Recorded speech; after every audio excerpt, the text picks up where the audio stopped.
Now there are some objects which are already created in JavaScript, and they are date object, then we have string object, then array object, and then we have math object. Okay, so let's start with the date object. So first of all, we should know about its syntax. So the syntax says, its syntax is variable, then the object name, so I will write obj equals to new, then date, then parenthesis and a semicolon. So this is the syntax of an object of date method. We have already seen in previous video that we can use properties and methods by creating objects. So date object is one of them, and we create object of this date method to use its properties and methods. Now the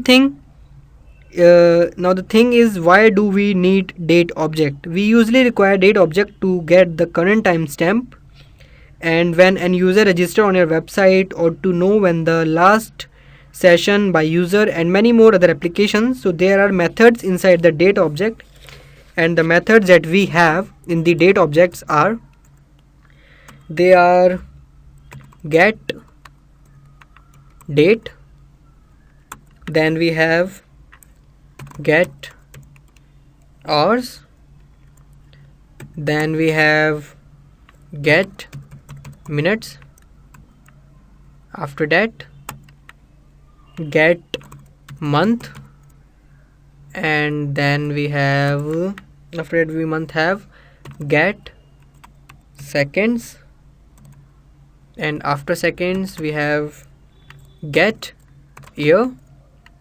Okay, so these 6 are the basic methods in date, and there are many others also, but these 6 are quite basic to learn and understand. Okay, now let's do a quick example, and first of all I will create an object.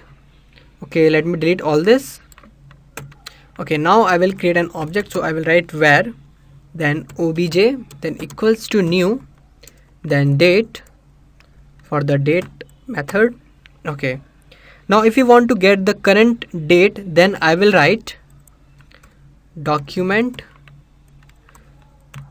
dot write, and in the parenthesis I will write obj, then a semicolon. Now save this and refresh the web page. Okay, you can see we are getting the current timestamp, and similarly we can use their properties as well.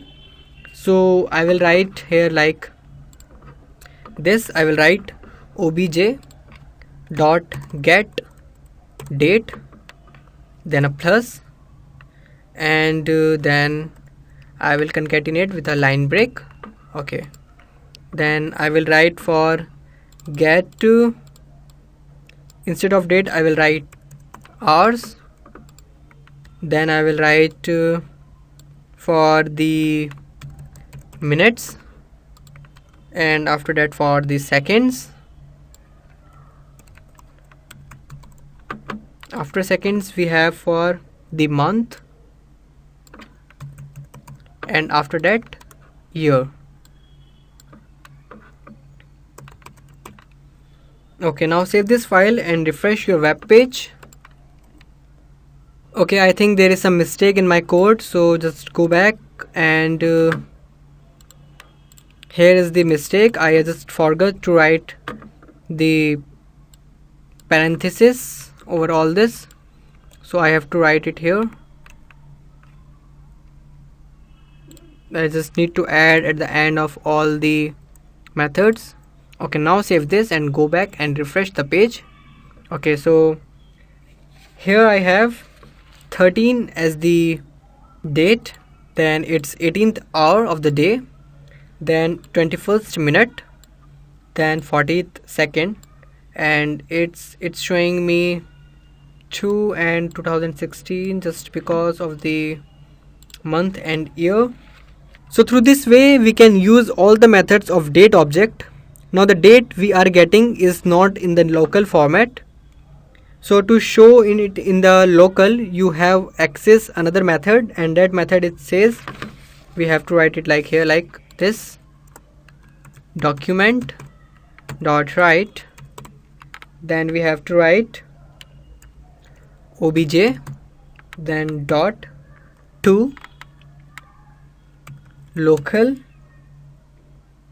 and the L of the local should be in capital. Okay, to local, then string, and after that the parenthesis, and then a plus, then a line break. Okay, now save this. So that's all for this video now. I see you in the next video class. Thank you.